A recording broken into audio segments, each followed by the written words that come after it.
وإن كنتم على سفر فلم تجدوا كاتبا فرهان مقبوضا. اور اگر تم لوگ سفر میں ہو علی سفر، اصل میں ہوگا وَإِن كُنتُمْ ثَابِتِينَ عَلَى سَفَرٍ، اور ثابتین علی سفر کا مطلب کیا ہوگا؟ وہی جو مفسر نے بتایا ہے وَإِن كُنتُمْ عَلَى سَفَرٍ اے مسافرین، جب تم لوگ مسافر ہو، سفر میں ہو. وَتَدَايَنْتُمْ، اور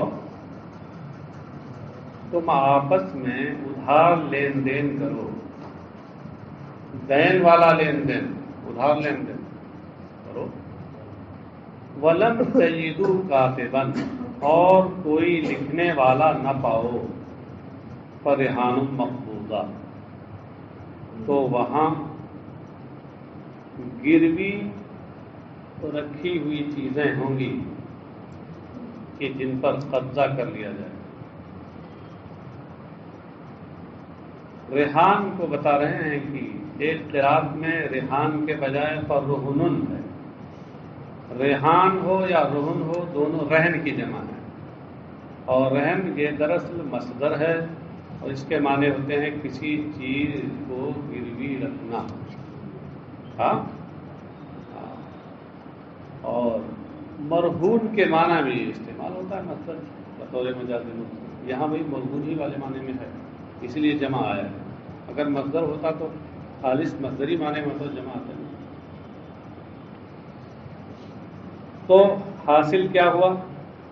حاصل یہ ہوا کہ سفر میں ہو اور اب تم ادھار لین دین کرو اور وہاں کوئی لکھنے والا نہ ملے، تو اس صورت میں تمہیں کیا کرنا چاہیے کہ بطور وثیقہ کے اور پختگی اور اعتماد حاصل کرنے کے لیے تمہیں وہاں کوئی چیز گروی رکھ لینا چاہیے، اور گروی رکھ کے قبضہ بھی اپنے ہاتھ میں آ جائے.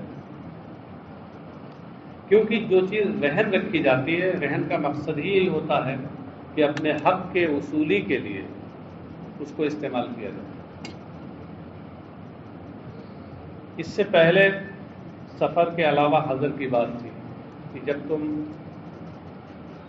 ادھار لین دین کرو تو اس صورت میں لکھ لیا کرو، اور کسی لکھنے والے کو وہاں بغیر ٹال مٹول کے لکھ دینا چاہیے، اور پھر یہ ہے کہ گواہ بھی مقرر کر لیا کرو، اسے بتایا. اور اوپر یہ بھی آپ کو بتا دیا گیا تھا کہ یہ سب امر استحبابی ہے، یعنی اس میں ان کاروبار کرنے والوں کا اپنا فائدہ ہے، کوئی واجب نہیں ہے. یہاں بھی یہی معاملہ ہے کہ یہ سب جو قیدیں لگائی گئی ہیں اور جو شرطیں ہیں یہ سب اتفاقیاں ہیں، اس لیے یہ واجب نہیں ہے گروی رکھنا. اس آیت سے رہن کا ثبوت ہوتا ہے کہ رہن جائز ہے. اور احادیث کہاں جائز ہے؟ سفر کی حالت میں. آیت سے یہ ثابت ہوتا ہے کہ اگر سفر کی حالت میں ادھار لین دین ہو اور وہاں مان لیجیے بیچنے والے کو خریدنے والے پر یا خریدنے والے کو بیچنے والے پر اعتماد نہ ہو، تو وہاں کوئی چیز گروی رکھ لی جائے. اور احادیث سے حضر میں بھی رہن کا ثبوت ملتا ہے. یہ رہن جو سفر والا ہے یہ قرآنی آیت سے ثابت ہے، اور جو حضر والا رہن ہے گروی رکھنا وہ احادیث سے ثابت ہے. کہ خود حدیث شریف میں ہے، مختلف صحابہ سے مروی، حضرت ام المومنین عائشہ صدیقہ سے بھی مروی ہے کہ نبی اکرم صلی اللہ علیہ وسلم جس وقت دنیا سے تشریف لے گئے تو آپ کی زرہ ایک یہودی کے یہاں رہن پر رکھی ہوئی تھی. آپ نے غلہ منگوایا تھا اپنے اہل کے لیے، اپنے اہل خانہ کے لیے، اور یہودی نے غلہ ایسے نہیں دیا، اس نے کہا ہمیں کچھ چاہیے وسیقے کے طور پر جس میں ہمیں بھروسہ اعتماد ہو. تو آپ دیتی زرہ دیتی، زرہ وہاں رہن رکھی. تو یہ چونکہ حضر میں تھا تو اس سے ثابت ہوتا ہے کہ حضر میں بھی رہن رکھنا صحیح ہے. چلیے مقبوضۃ، اور مقبوضہ کی قید سے یہ سمجھ میں آتا ہے کہ رہن اس وقت تام ہوتا ہے جب اس پر قبضہ ہو جائے. تستوثقون بہا، کہ ان چیزوں کے ذریعے تم وثوق اور اعتماد حاصل کرو. وبینت السنۃ جواز الرہن فی الحضر، اور حدیث نے یہ بیان کیا کہ حضر میں بھی رہن رکھنا جائز ہے. ووجود الکاتب، اور وجود الکاتب کا حضر پہ ہے، اور حدیث نے یہ بیان کیا کہ حضر کی حالت میں اور کاتب کے پائے جانے کی صورت میں بھی رہن رکھنا جائز ہے. اس سے کیا پتہ چلا کہ یہ جو قیدیں اور شرطیں یہاں بیان کی گئی ہیں یہ اعتراضی نہیں ہیں، اتفاقی ہیں. وَالتَّقْیِیدُ بِمَا ذُکِرَ لِأَنَّ التَّوَثُّقَ فِیہِ أَشَدُّ، تو مذکورہ بالا چیزوں کے ساتھ اس حکم کو مقید کرنا یہ اس لیے ہے لأن التوثق فیہ اشد، اس لیے کہ ان چیزوں میں وثوق حاصل کرنا، اطمینان کا حصول زیادہ ضروری ہوتا ہے. اس لیے ان کو ذکر کر دیا ہے، ورنہ یہ قید اعتراضی نہیں کہ یہ نہ پائے جائیں تو یہ حکم نہ پایا جائے، جواز نہ رہے.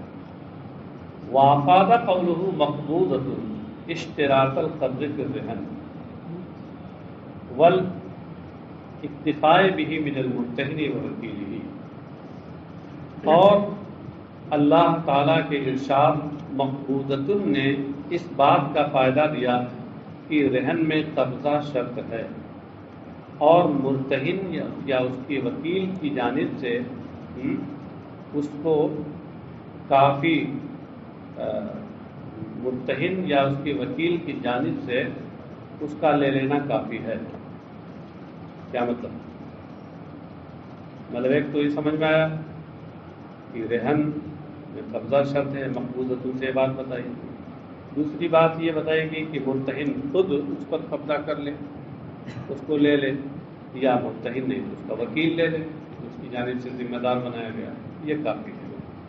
فَإِنْ أَمِنَ بَعْضُكُمْ بَعْضًا فَلْيُؤَدِّ الَّذِي اؤْتُمِنَ أَمَانَتَهُ وَلْيَتَّقِ اللَّهَ رَبَّهُ، تو اگر ایک کو دوسرے کے اوپر اطمینان ہو، یعنی قرض دینے والے کو قرض لینے والے پہ اطمینان ہو. مدین مانے قرض دار، قرض خواہ قرض دار، اور دائن قرض دینے والا.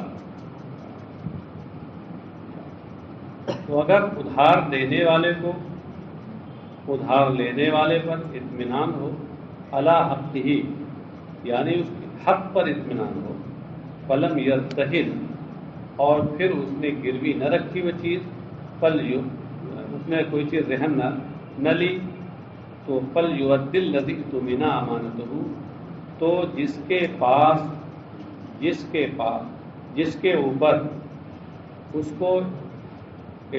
کے اوپر اطمینان اور بھروسہ کیا گیا، یہ کون ہے؟ وہی قرضدار. اسے چاہیے کہ اپنی امانت یعنی دین کو ادا کر دے. کیا مطلب ہے بھئی؟ ادھار لین دین میں گروی رکھنا یہ کوئی فرض واجب تو ہے؟ یہ تو مسئلہ صرف یہ اس لیے لایا گیا تاکہ ایک تو دوسرے پر اطمینان ہو جائے. اگر بغیر گروی ہی رکھے، فریقین میں ایک کو دوسرے پر اطمینان ہے اور اس نے ادھار دے دیا اس کو، تو آپ ایسی صورت میں جس پر اطمینان اس نے کیا ہے اور بغیر گروی لیے اس کو دے دیا کوئی چیز، تو اسے اس کی لاج رکھنی چاہیے، اسے ادا کر دینا چاہیے ٹائم پر. الذی اؤتمن سے مراد ہے المدین، یعنی قرض خواہ، قرض دار. جو قرض دار ہے وہی تو گروی رکھے گا کوئی چیز، اور جو قرض دینے والا ہوتا ہے وہ اپنے پاس گروی چیز رکھتا ہے، قبضہ کرتا ہے اس کو، تاکہ یہ قرض دار اگر نہ دے کبھی تو ہم اس کی اس چیز کے ذریعے سے وصول کریں. تو اب اگر رہن نہیں رکھا تو اسے چاہیے کہ اس کا پاس و لحاظ کرے اور اس کی امانت یعنی دین کو ادا کر دے. وَلْيَتَّقِ اللَّهَ رَبَّهُ فِي أَدَائِهِ، اور اس کی ادائیگی میں اللہ سے ڈرے جو اس کا رب ہے. وَلَا تَكْتُمُوا الشَّهَادَةَ، اور تم لوگ گواہی نہ چھپاؤ. اِذَا دُعِيتُمْ لِإِقَامَتِهَا، اس میں خطاب ہے گواہوں سے جو کسی معاملے میں گواہ بنے گے. تم گواہی نہ چھپاؤ جب گواہی دینے کے لیے تمہیں بلایا جائے. وَمَن يَكْتُمْهَا فَإِنَّهُ آثِمٌ قَلْبُهُ، اور جو شخص گواہی چھپائے گا تو اس کا دل گنہگار ہے. اب یہاں دل کا ذکر کیا ہے، خص بالذکر، خاص طور سے دل کو یہاں ذکر کیا گیا. لِأَنَّهُ مَحِلُّ الشَّهَادَةِ وَلِأَنَّهُ إِذَا آثِمَ تَبِعَهُ غَيْرُهُ فَيُعَاقَبُ مُعَاقَبَةَ الْآثِمِينَ. کہ اس لیے کہ دل ہی یہ محل شہادت ہے. شہادت کی جو اصل روح ہے اس کا تعلق دل ہی سے ہے، تو اصل محل شہادت وہی ہے. اور اس وجہ سے بھی کہ جب دل گناہ گار ہو جائے گا تو دیگر اور اعضاء بھی اس کی پیروی کریں گے. دل سلطان الاعضاء ہے نا، حدیث شریف میں فرمایا گیا اذا صلح صلح الجسد كله واذا فسد فسد الجسد كله، کہ اگر یہ ٹھیک ٹھاک رہا تو سارے اعضاء ٹھیک ٹھاک ہیں، اور اگر یہ بگڑ گیا سمجھے تو یہ بگاڑو شاہ ہے. یہ بگڑے گا تو اکیلے نہیں بگڑے گا، سب کو بگاڑے گا. بگاڑو شاہ، اردو میں بگاڑو شاہ جو ہے یہ صیغہ مبالغہ ہے. جب وہ گنہگار ہوگا تو دوسرے اعضاء بھی اس کے پیچھے پیچھے چلیں گے، اس کی پیروی کریں گے. فَيُعَاقَبُ مُعَاقَبَةَ الْآثِمِينَ، تو گنہگاروں کی طرح اسے سزا دی جائے. اس لیے آثم قلبہ کہا، ورنہ اصل تو یہی ہے کہ من یکتمها فإنه آثم. واللہ بما تعملون علیم، اور اللہ تمہارے اعمال کو جانتا ہے. لا يخفى علیہ شیء منہ، ان میں سے کچھ بھی اس پر پوشیدہ نہیں. للہ ما فی السماوات وما فی الارض وان تبدوا ما فی انفسکم وتخفوه یحاسبکم به اللہ فیغفر لمن یشاء ویعذب من یشاء واللہ علی کل شیء قدیر. اللہ ہی کا ہے، اللہ ہی کی ملکیت ہے، اور اللہ ہی کا ہے جو کچھ آسمانوں میں ہے اور جو کچھ زمین میں ہے. اور اگر تمہارے دل میں جو کچھ ہے اسے تم ظاہر کرو، ان تبدو یعنی تظہر، ما فی انفسکم، تمہارے دل میں جو، اس کو اگر تم ظاہر کرو. یہاں ما فی انفسکم میں ما سے مراد کیا ہے؟ من السوء والعزم علیہ، یہ برائی اور برائی کا پختہ ارادہ.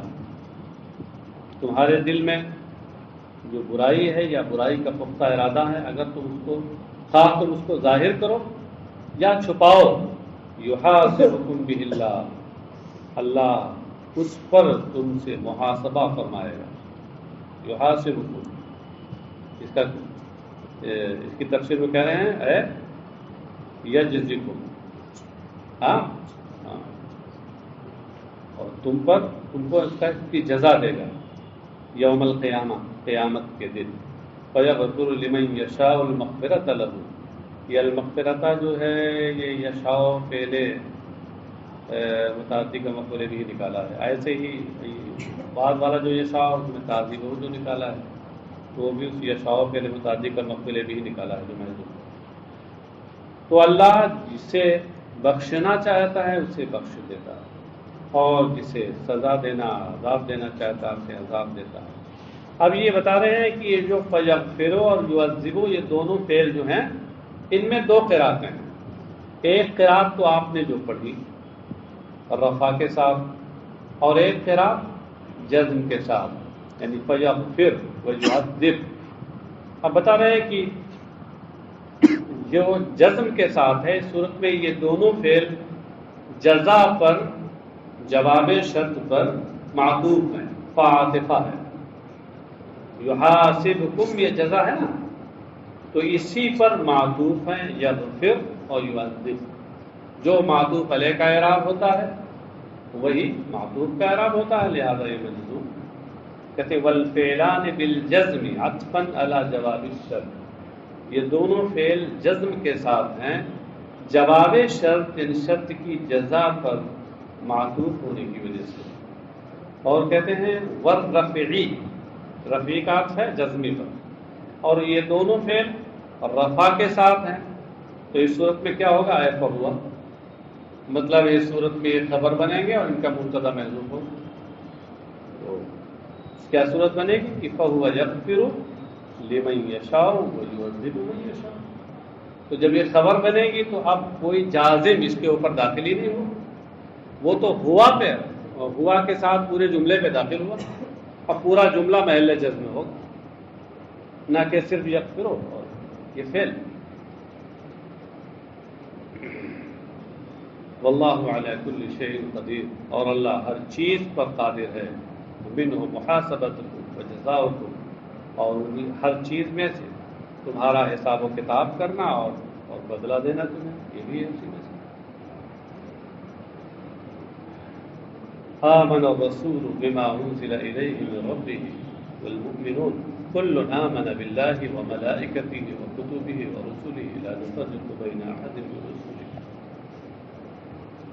رسول نے تصدیق کی اس کی، رسول ایمان لائے اس پر، اس کتاب پر کہ جو ان کی طرف ان کے رب کی جانب سے نازل ہوئی ہے، کتاب قرآن کریم، اور اہل ایمان بھی اس پر ایمان لائے۔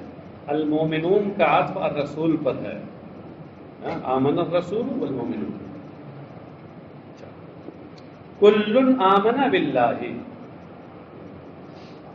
کل میں جو تنوین ہے بتا رہے ہیں عوض عن المضاف الیہ، یہ مضاف الیہ کے عوض میں ہے، تو مطلب کیا ہوگا کہ کل من الرسول والمؤمنون، کل واحد منہم آمن باللہ وملائکتہ وکتبہ، یہ سب ایمان لائے اللہ پر، اس کے فرشتوں اور اس کی کتابوں اور رسولوں پر۔ کتبی ہی میں بتا رہے ہیں کہ یہاں دو قراءتیں ہیں، بالجمع والافراد، جمع کے ساتھ کتبی ہی اور واحد کے صیغے کے ساتھ کتابی ہی، ملائکتی ہی و کتابی و رسولی۔ لا نفرق بین احد من رسولی، اس سے پہلے یقولون نکال کر یہ بتایا کہ لا نفرق بین احد من رسولی، یہ جملہ بمنزل حال ہے، یہ حال واقع ہے لیکن ڈائریکٹ نہیں، بلکہ یقولون کی تقدیر کے ساتھ، یہاں یقولون مقدر ہے، یقولون اپنے فعل اور فاعل، اور یہ جملہ جو لا نفرق بین احد من رسولی اس کا مفعول بھی بنے گا، اس سے مل کر کے پھر وہ حال بنے گا۔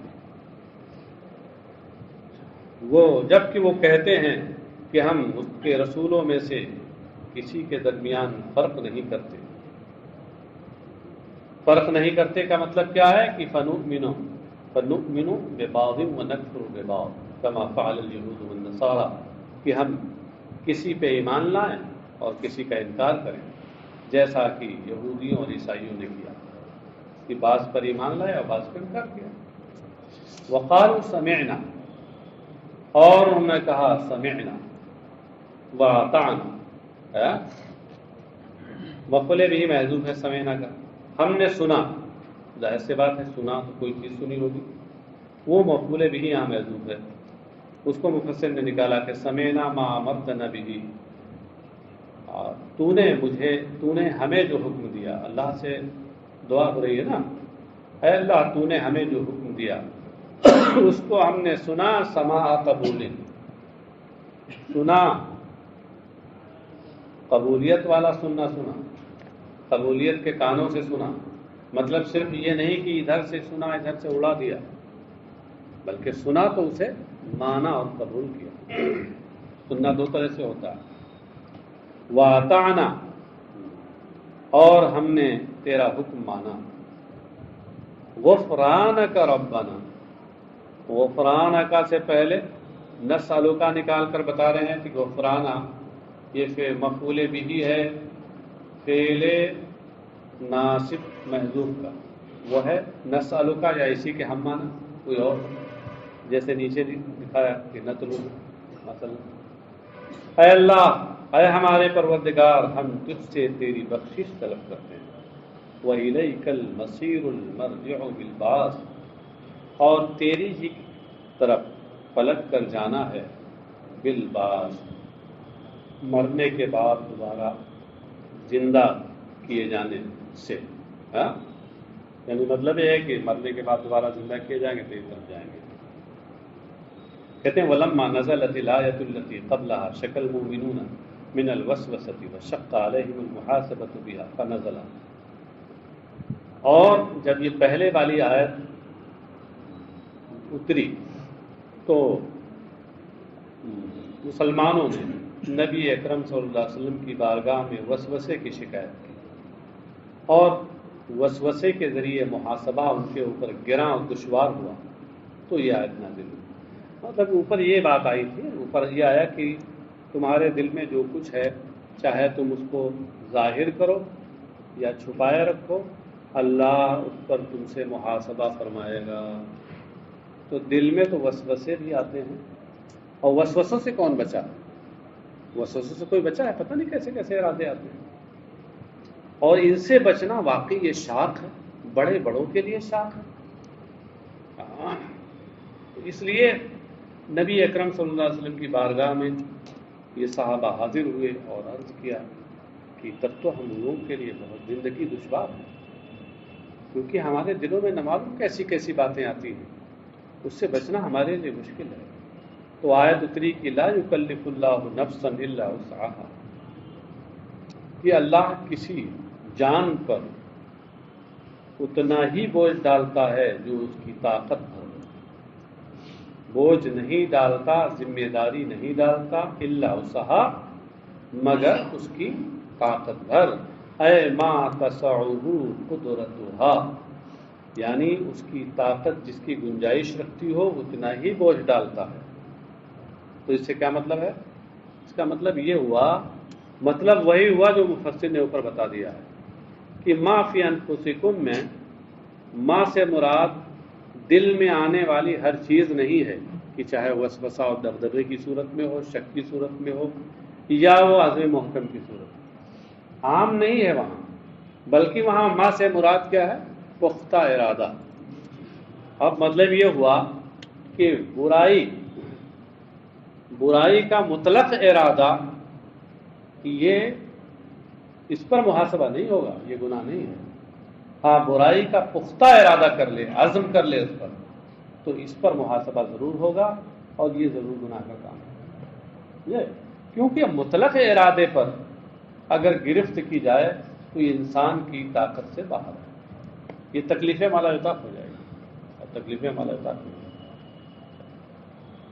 لہا ما کسبت وعلیہا ما اکتسبت، ما سے مراد خیر ہے، ہاں تو پہلی تفسیر سے تو بتایا کہ ما سے مراد خیر ہے، اس کے بعد اے حرف تفسیر لا کر یہ بتایا کہ خیر یا یہاں اس سے پہلے مضاف محذوف ہے، لہا ما کسبت یعنی لہا ثواب ما کسبت، وعلیہا ما اکتسبت یعنی علیہا وزر ما اکتسبت، ترجمہ یہ ہوگا اس کے لیے نیکی کا ثواب ہے، اور اس کے اوپر بدی کا وبال ہے، گناہ ہے۔ اسی طریقے پر یہاں بھی تفسیر ہے کہ من الشر، یہ ماں کا بیان ہوا، ماں کی تفسیر ہوئی، اور وزرو جو نکالا یہ بتایا کہ ماں سے پہلے مضاف ہے۔ ولا یؤاخذ احد بذنب احد ولا بما لم یکسبه مما وسوست به النفس، یعنی مطلب آیت کا یہ ہے کہ اب ایک شخص کو دوسرے شخص کے گناہ کی وجہ سے اس پر مواخذہ نہیں کیا جائے گا، اس کی گرفت نہیں کی جائے گی، اور نہ ہی اس برائی کی وجہ سے، اس بدی کی نہیں، اس ارادے کی وجہ سے اس پر گرفت کی جائے گی کہ جس کو اس نے کیا نہیں، مما وسوست به نفسه، کہ اس کے دل نے جس کا وسوسہ کیا، بس صرف وسوسے پہ گرفت نہیں ہے، عزم محکم پہ گرفت۔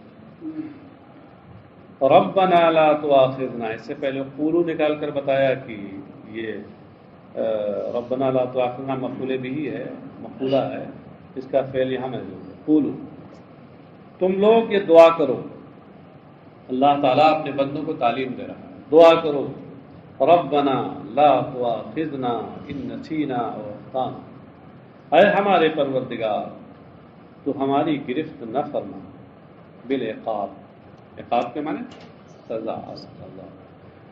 یہاں باب آئے تصویر، لا تؤاخذنا کا مطلب لا تعاقبنا، اے اللہ تو ہمیں سزا نہ دے، ان نسینا و اخطانا، اگر ہم بھول جائیں یا چوک جائیں۔ بھول چوک ہوتا نا، چوک میں بھول میں قصد کا دخل نہیں ہوتا، چوک میں قصد کا دخل ہوتا ہے، ہو جاتی ہے۔ ہاں، بھول کا مطلب فرق دیکھیے، جیسے مثال کے طور پر آپ کو روزہ رکھنا، روزے سے ہونا یاد نہیں ہے اور آپ نے کھا پی لیا، یہ نسیان ہوا، بھولنا ہوا۔ اور آپ کو روزہ ہونا یاد تھا اور آپ نے کیا کیا صاحب، غرارہ کیا، ارادہ نہیں تھا کہ پانی اندر جا، چلا گیا، یہ ہوئی خطا، چوک۔ تو بھول میں قصد نہیں ہوتا اور چوک میں قصد ہوتا ہے مگر غلطی ہو جاتی ہے، تو دونوں پر مواخذہ نہیں ہے۔ اے ہمارے پروردگار تو سزا کے ذریعے ہم پر مواخذہ نہ فرما اگر ہم بھول یا چوک جائیں، یعنی ترکنا الصواب لا عن عمد کما اخذت به من قبلنا، یہ یعنی ہم درست چیز کو چھوڑ دیں بغیر ارادے کے، کما اخذت به من قبلنا، جیسے تو نے ہم سے پہلے والی امتوں پر گرفت فرمائی ہے، کہ پہلی امتوں پر نسیان اور خطا پر بھی گرفت تھی۔ وقد رفع اللہ ذلك عن هذه الامة، اور جبکہ اللہ تعالیٰ نے خطا اور نسیان کو اس امت سے اٹھا دیا، کما ورد فی الحدیث، جیسا کہ حدیث شریف میں آیا ہے کہ رفع عن امتی الخطا والنسیان، حدیث شریف میں آیا نا۔ فسوالہ، تو اب یہ ہوا کہ بھئی جب یہ اس امت سے یہ چیز اٹھا دی گئی ہے اور لوگوں کو معلوم ہے، تو پھر یہ کیوں دعا کی تلقین کی جا رہی ہے کہ اللہ تو مواخذہ نہ فرما؟ اللہ تو فرما چکا اپنی نبی کی زبان پہ کہ ہم مواخذہ نہیں کریں۔ پھر فسوالہ اعتراف بنعمت اللہ، یہ تو اٹھایا جا چکا ہے، مگر اس کے باوجود اب اللہ سے اس کو مانگنا، سوال کرنا، دعا کرنا، اللہ کی اس نعمت کا اعتراف ہے۔ ربنا ولا تحمل علينا اصرا كما حملته على الذين من قبلنا، اسر کے معنی بوجھ کے ہوتے ہیں، کوئی بوجھل کر دینے والی چیز۔ اے ہمارے پروردگار تو ہم پر ایسا بوجھ نہ لاد، یعنی ایسا معاملہ مت ڈال کہ یثقل علینا حملہ، جس کا اٹھانا ہمارے لیے گراں ہو، دشوار ہو، کما حملتہ علی الذین من قبلنا، جیسا کہ ہم سے پہلے والوں پر تو نے اس طرح کے بوجھ ڈالے تھے۔ الذین من قبلنا سے مراد ہے بنی اسرائیل، ان پر کیا کیا بوجھ ڈالے تھے؟ مفسر کی زبان سنیے، من قتل النفس فی التوبہ، توبہ میں قتل نفس۔ بنو اسرائیل میں کیا تھا کہ کسی نے گناہ کیا تو توبہ کی تکمیل اس سے ہوتی تھی کہ اس کو قتل کر دیا جائے، سمجھے؟ وَإِخْرَاجُ رُبُوعِ الْمَالِ فِي الزَّكَاةِ، اور زکوٰۃ میں چوتھائی مال نکالنا۔ آپ کے ہاں کتنا ہے؟ 40واں حصہ وہ بھی نہیں ادا ہوتا بہت سے لوگوں سے، ہاں؟ اور وہاں کیا تھا؟ 25% زکوٰۃ میں دینا۔ اچھا، وہ قرضی موزین نجاسہ، اور نجاست کی جگہ کو کاٹ ڈالنا۔ اگر کپڑے میں کہیں نجاست لگ گئی تو آپ کے ہاں تو یہ ہے کہ اس کو زائل کر دیجیے اسی چیز سے، وہ پاک ہو جاتا ہے، وہاں کچھ نہیں، اس کو کاٹنا تھا، یہی پاکی کا ذریعہ تھا۔ تو اس طریقے کی پریشانیاں تھیں، اور اس کے علاوہ ساتھ ہی ساتھ کچھ اور بھی پریشانیاں تھیں۔ مفسر نہیں، آپ کے محشی صاحب نے دیکھیے یہی کہیں ذکر کیا ہے، بڑی پریشانیاں سب ہیں بھائی، کہاں ہے دیکھو، حاشیہ نمبر کیا ہے؟ 24 نمبر کام آیا، چلو جی، ہاں 24 نمبر حاشیہ دیکھو، وَأَيْضًا عَدَمُ التَّطْهِيرِ بِغَيْرِ الْمَاءِ، انہی میں سے پانی کے بغیر کسی چیز کو پاک نہیں کیا جا سکتا تھا۔ آپ کے یہاں پانی کے علاوہ سے بھی تو پاکی حاصل کی جا سکتی ہے، ہاں؟ ارے بھائی اگر کوئی نجاست غلیظہ لگ جائے تو اس کی پاکی پانی سے بھی ہو سکتی ہے اور کسی بھی سیال چیز سے ہو سکتی ہے، وہاں تو پانی ہی سے پاکی ہو سکتی تھی، باقی نہیں ہو سکتی تھی۔ وہ خمس نہیں، مطلب یہ مطلب نہیں ہے، گڑبڑ ہو گیا، کسی چیز نہیں بلکہ انسان کی اپنی تطہیر پانی ہی کے ذریعے ہو سکتی ہے، یعنی وضو یا غسل پانی ہی سے ہوگا۔ اور آپ کے یہاں کیا ہے؟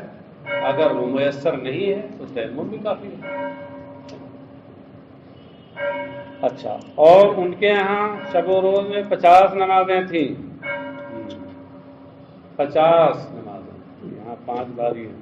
وعدم و جواز صلاۃ فی غیر المسجد، مسجد کے علاوہ میں نماز پڑھنا درست نہیں تھا، سمجھے؟ یہ لگتا جو ہے یہ سب بنی اسرائیل ہی کے کچھ بچے ہوئے ہیں کیا، اس وقت مسجد کے علاوہ کوئی نماز کہیں پڑھتا ہے تو اس پر پابندی لگوا رہے ہیں، انہی کے ہیں بقایا مما ترک بنی اسرائیل۔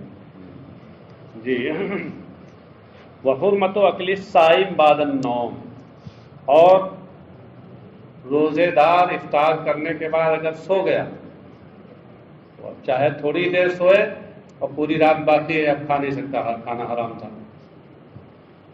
اور اپنے یہاں کیا ہے کہ بھائی صبح صادق طلوع ہونے سے پہلے جتنا چاہیں کھائیں، چاہے جتنی بار سوئیں جاگے۔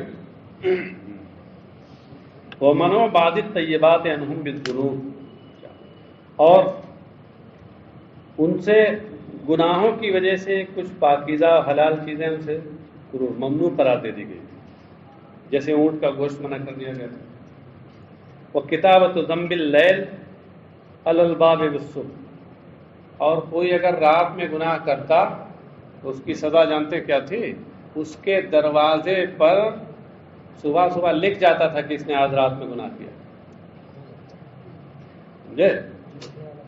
ہاں، کون لکھتا تھا یہ تو پتہ لگانا پڑے گا کون لکھتا تھا۔ اللہ کی طرف سے فرشتے مقرر تھے، اور کون لکھے گا جی؟ اور کون لکھے گا؟ تو یہ سب چیزیں تھیں۔ اچھا چلیے آگے، ربنا ولا تحمل علينا اصرا كما حملت على الذين من قبلنا، ہو گیا ربنا ولا تحملنا ما لا طاقة لنا به، اے اللہ ہم پر وہ ذمہ داریاں یا وہ بلائیں اور آزمائشیں ان کا بوجھ نہ ڈال جس کی ہمیں طاقت نہیں، واعف عنا، اور ہمیں معاف فرما دے۔ معاف فرمانے کا مطلب کیا؟ ہم ہو ذنوبنا، ہمارے گناہوں کو مٹا دے۔ عفو کے معنی ہوتے ہیں مٹانا۔ واغفر لنا، اور ہمیں بخش دے۔ ورحمنا، اور ہم پر اور رحم فرما۔ ارے گناہ کو مٹا دینا، گناہ بخش دینا، یہ تو خود رحم ہے، لیکن ورحمنا پھر بھی کہا جا رہا ہے، پھر رحمت زیادۃ علی المغفرہ، اس رحمت میں مغفرت پر اور اضافہ ہوتا ہے۔ انت مولانا سیدنا و متولی امورنا، تو ہمارا حقیقی آقا اور مالک ہے، حقیقی ہمارا سردار اور ہمارے معاملے کا محافظ ہے، ہمارے معاملات کا محافظ۔ یہاں مولا سے مراد حقیقی ہے، ہاں، لہذا اب اگر آپ کو مولانا کہا جائے تو آپ کو جو مولانا کہا جاتا ہے تو حقیقی معنی میں نہیں ہے، لہذا ناجائز نہیں ہے۔ در مقلدین کہتے ہیں ناجائز ہے، قرآن کے خلاف ہے، قرآن میں اللہ کو مولانا کہا گیا، اس لیے وہ مولانا نہیں کہتے ہیں، شیخ کہتے ہیں۔